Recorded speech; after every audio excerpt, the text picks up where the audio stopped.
Hey guys, on this episode of EdTech, we're going to be talking with the folks from East Carolina University, talking about collaboration between departments, digital signage, and HDMI 2.1. All this on EdTech.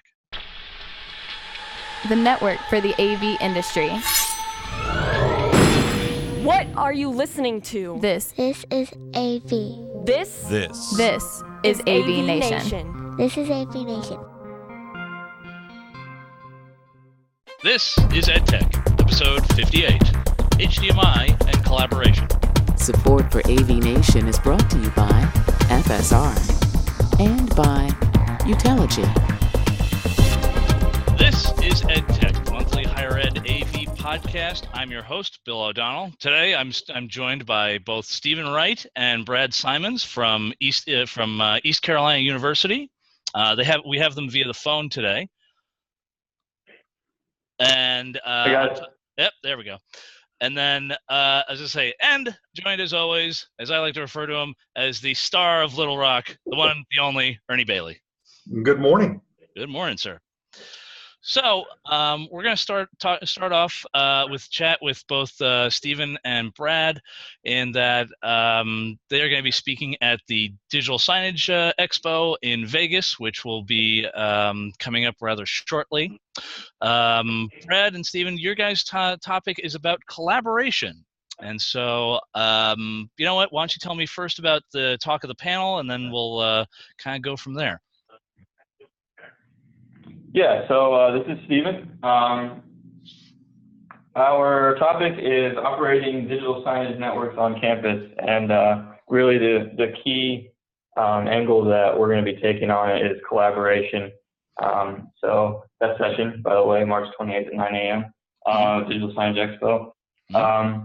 And so, you know, there's the three major points that we're going to be focusing on, and that is identifying stakeholders and defining roles in digital signage on your campus, content management, and then also getting your name out there, and kind of how those three are sort of different angles of collaboration, both on your campus within different departments, and sometimes off campus with peer institutions and even with your vendor.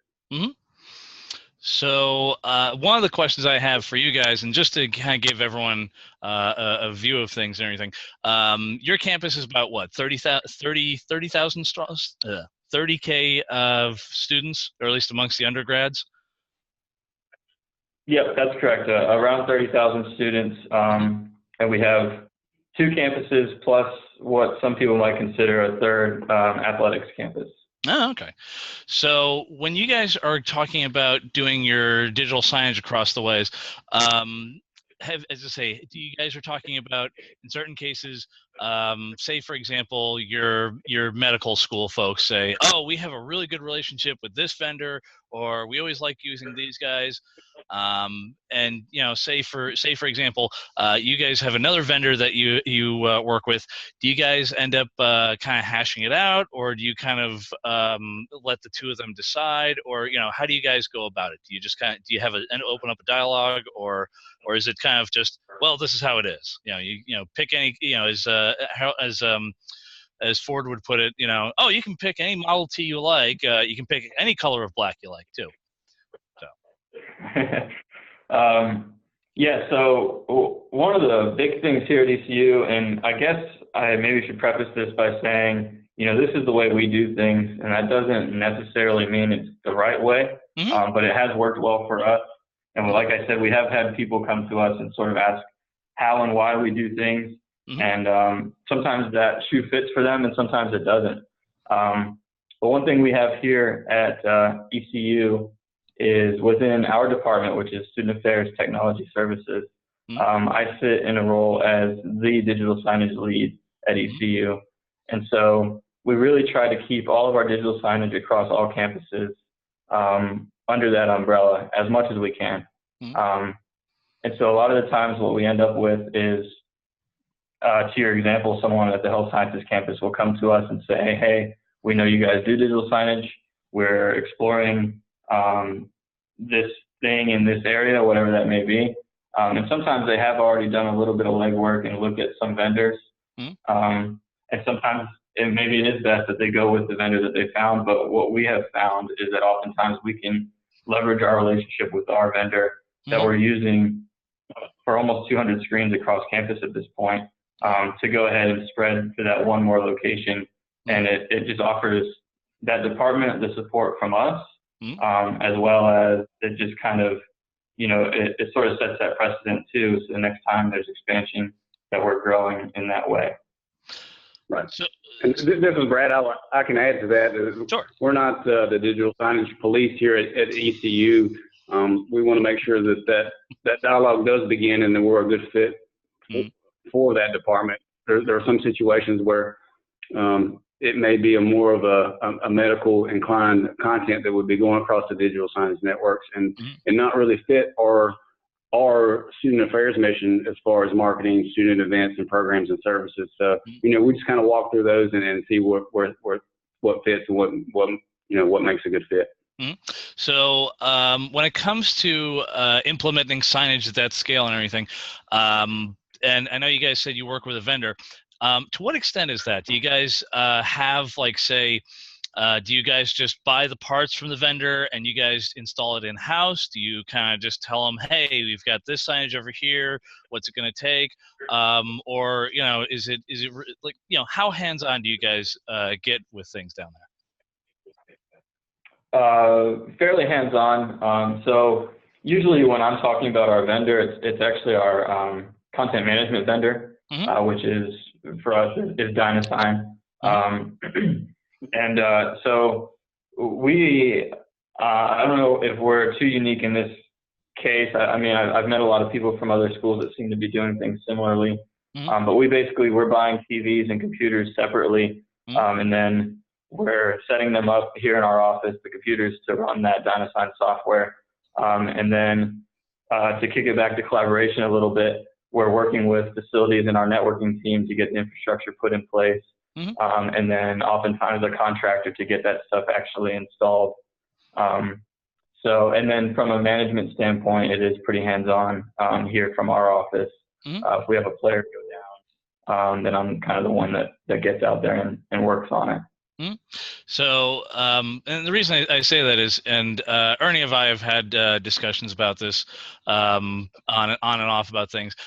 For us, when it comes to the actual install, aside from, say, the electrical, and in some cases there's some specialty mounting that I won't lie, I can be pretty handy, but our carpenters are a lot more well versed in things than I ever will be.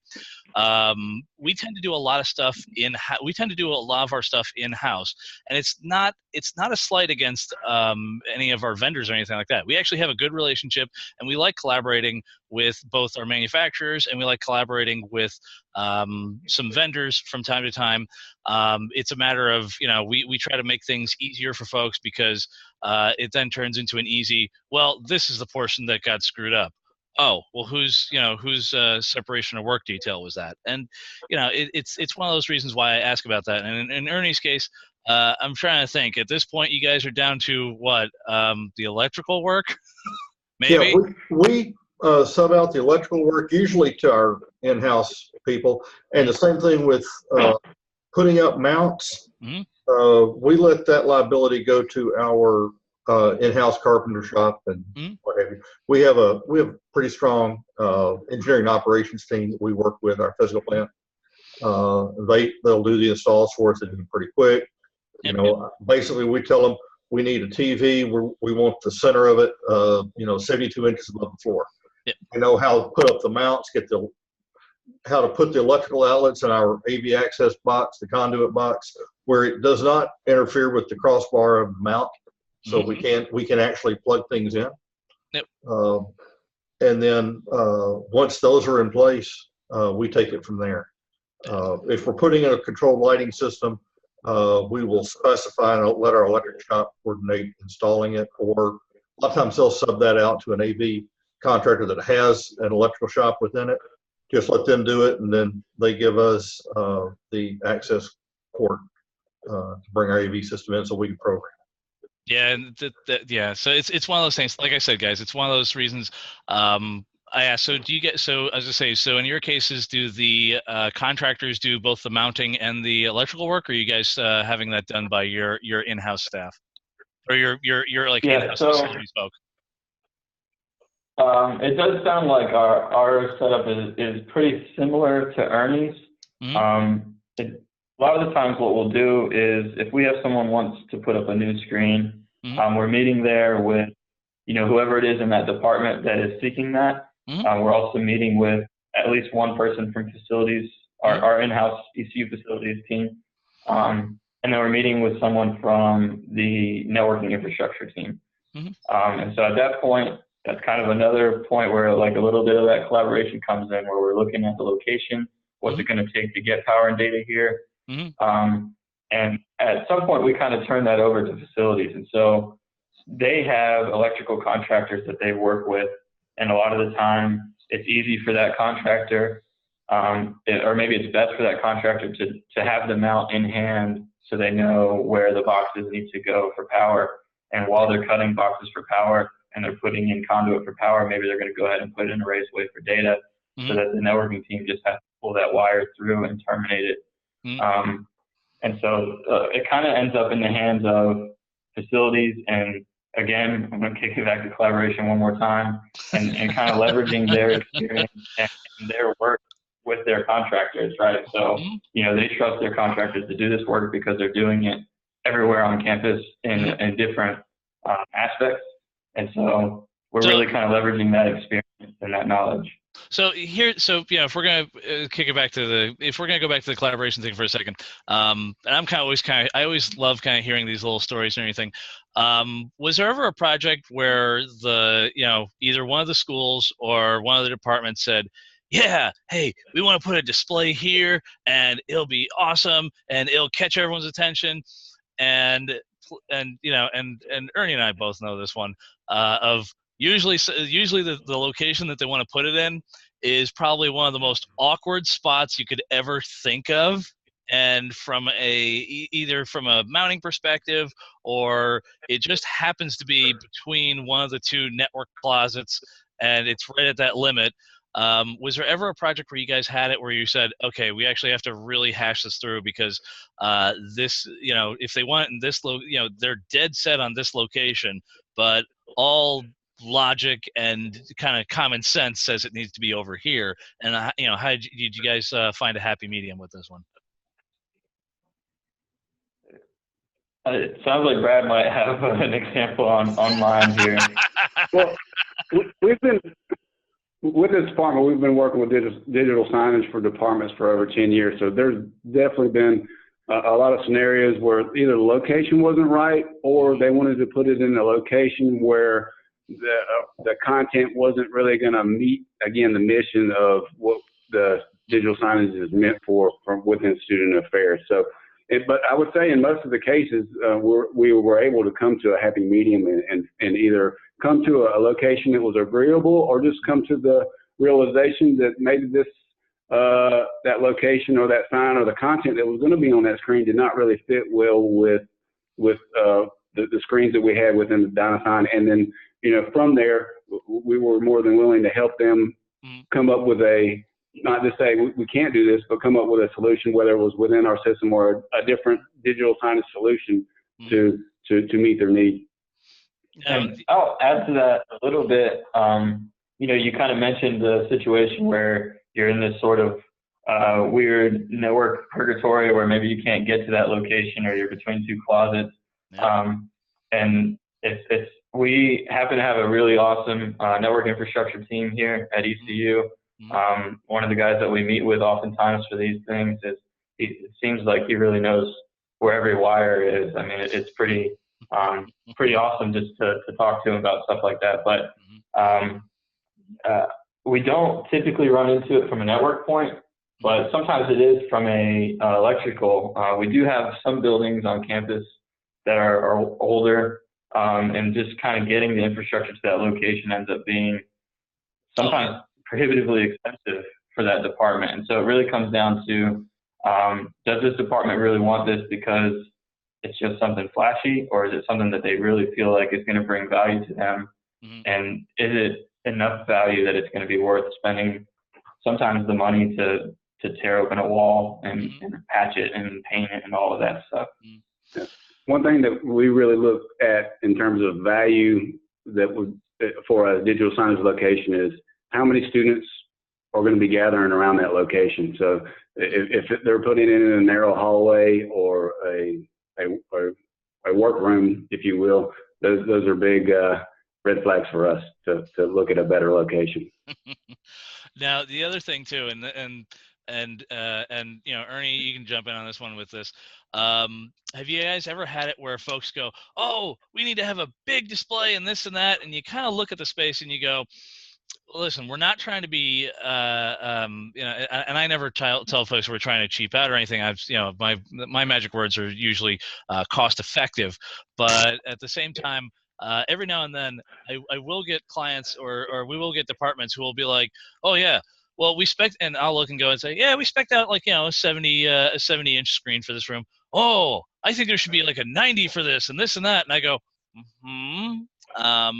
okay, I will work with you, and I'll pull up the wonderful Infocom standards and go and say, really at this distance, unless you guys are doing Excel sheets, oh, well, we're doing hard coding and this and that. And I went, and what student is really going to be, I said, they're probably going to be using that for reference, but, it's one of those things where, do you guys try to kind of set more of what the,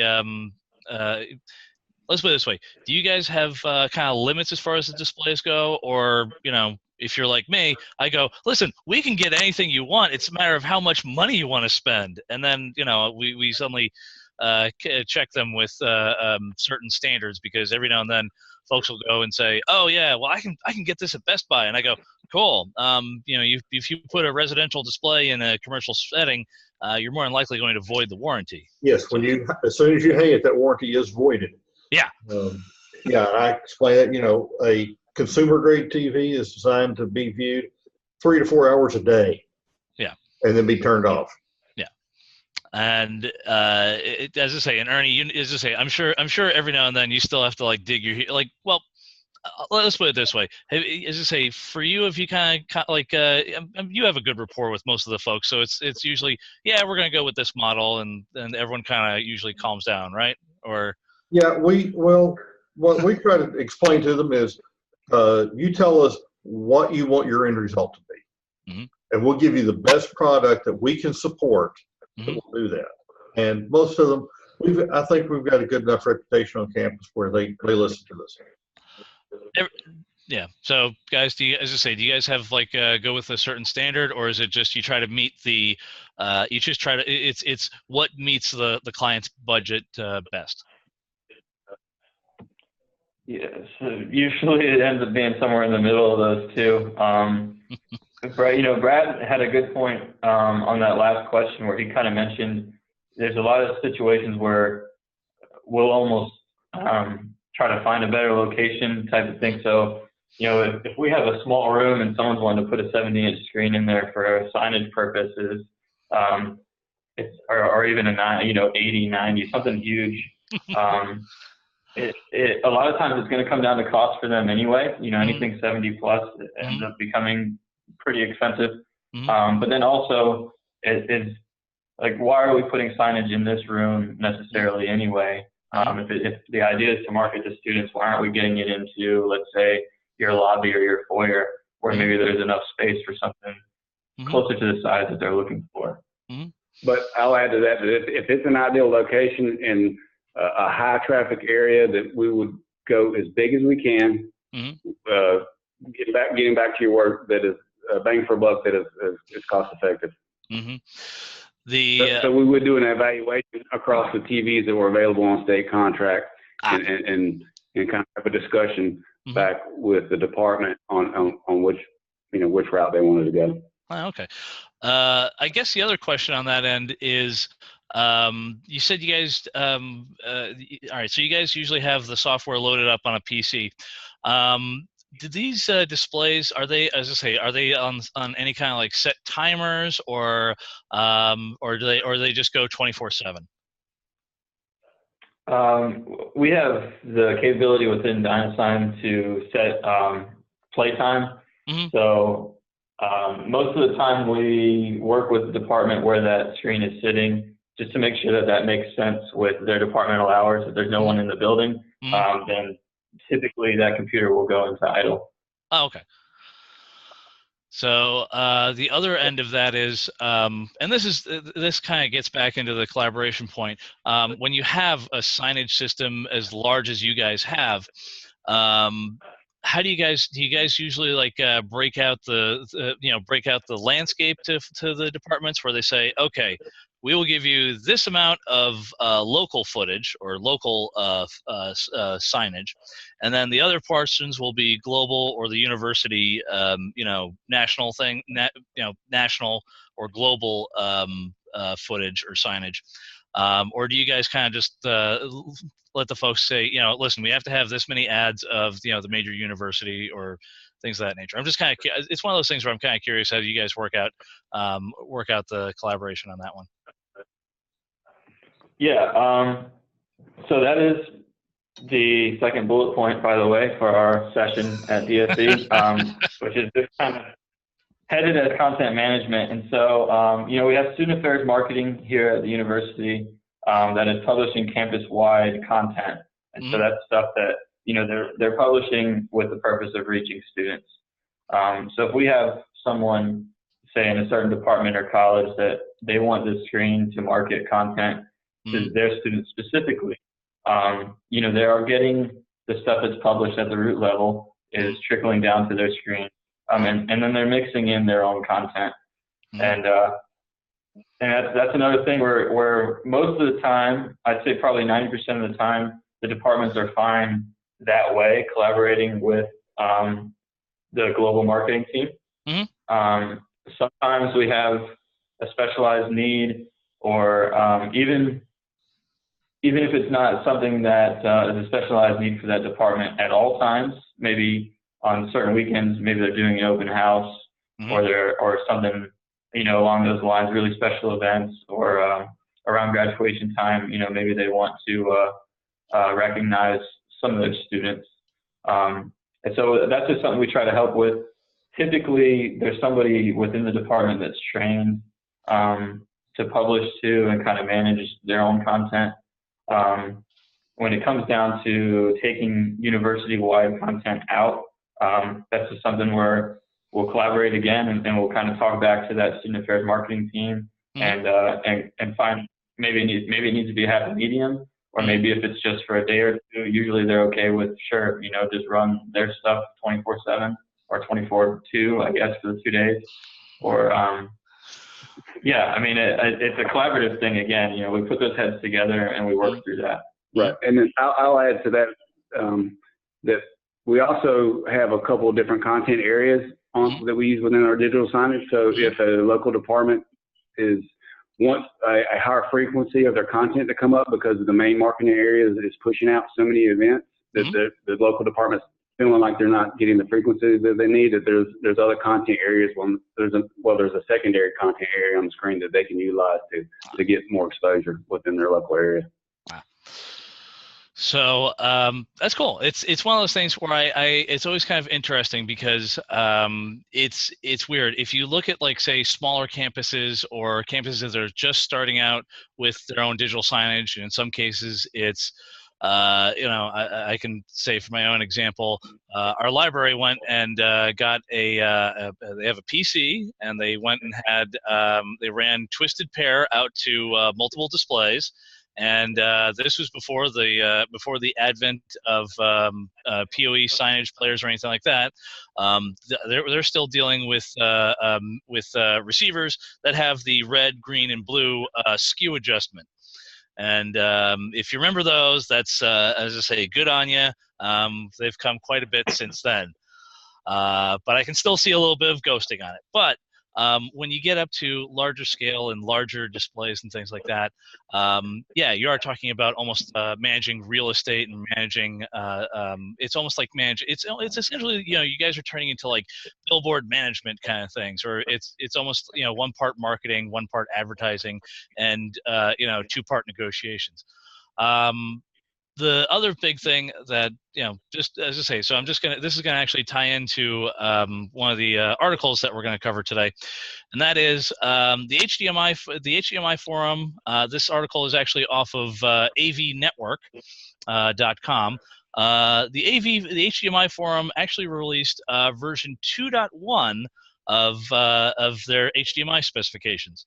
Now, the big reason, and how this ties back into digital signage and how this ties back into everything, is that if you look at the specs, it actually sets the specs for 8K. And granted, right now everyone's still going, "Oh, we've got 4K." Well, think of it this way: if you're talking about 4K resolution, which is at least they say, "Oh, it's there's Ultra HD and there's 4K." We're gonna go with 4K, but the bigger end on the digital signage portion of it is that when the real nuts and bolts of this is coming down to it, is that you're going to be able to have multiple screens where it will be full HD. Now, granted, this is dependent on the screen size. But when you actually start having multiple viewing and multiple images going up on the screen, you'll actually be able to see those things in the full clarity. Now, granted, if you really geek out and really get into the math, and Ernie, you just say, this one as well as I do. If someone suddenly says, "Yeah, we've got an 8K display," oh, how big is it? 50 inches. I don't think you're going to see all of the clarity they're promising. But at the same time, when it comes to putting out content, putting out signage and things like that, actually having that greater clarity when you start breaking up the pattern and display and everything, it actually works out better for everybody. So, Mr. Bailey. I was going to say a conversation I had with some people at Infocom a couple of years ago when we were first really getting to where we could push 4K to our projectors or our large displays in classrooms and lecture halls. It's not that, the first comments we're hearing, there's not 4K content out there available. Well, no, there's not. Like we were talking, I think, before we hit the record button, yeah. We still have people running 4x3 PowerPoint slides with just text. But, we can make those letters look really good now. Yeah. But the big deal is that we have real estate, as you said, we called it the presentation landscape. You can put up a web page and a full HD video running, and another part of the screen have text going on it, pushing it all down one pipe, and to one display device, whether it's a flat panel or a projector going to a huge screen. And you're not, used to, if you wanted to show video and a map at the same time, let's say, you had to compromise on both to get them on the screen. Now you can show them both at a very high, is still considered a high resolution, 1080p, without having to give up anything on either one of them. So like a good example of this would be, and this is just me kind of throwing this out here. I know some schools will have like a kiosk, and they'll have, say, either a bright sign player or an X2O media or the Scala player, what have you. And say there's a map on there, and as I say, all right, I'll keep it to this. You don't actually have to say anything. So as I say, I am getting the red light here. So Brad and Stephen, I do want to say thank you guys for coming onto the show. As I say, once again, please give us the dates for the show.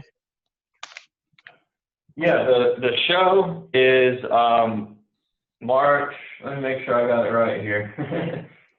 March 28th and 29th. And I think there's actually there's exhibit hall. So the full dates from the conference and the exhibit hall goes from the 27th through the 29th. Okay. And our session is March 28th. Okay. At 9 a.m. Well, very good. As I say, Ernie, as always, sir, it is a pleasure. As I say, obviously folks can find you on LinkedIn. Yes, sir. And as always, you can find me on AVNation, Twitter, or LinkedIn. So Thanks. Have a month, guys.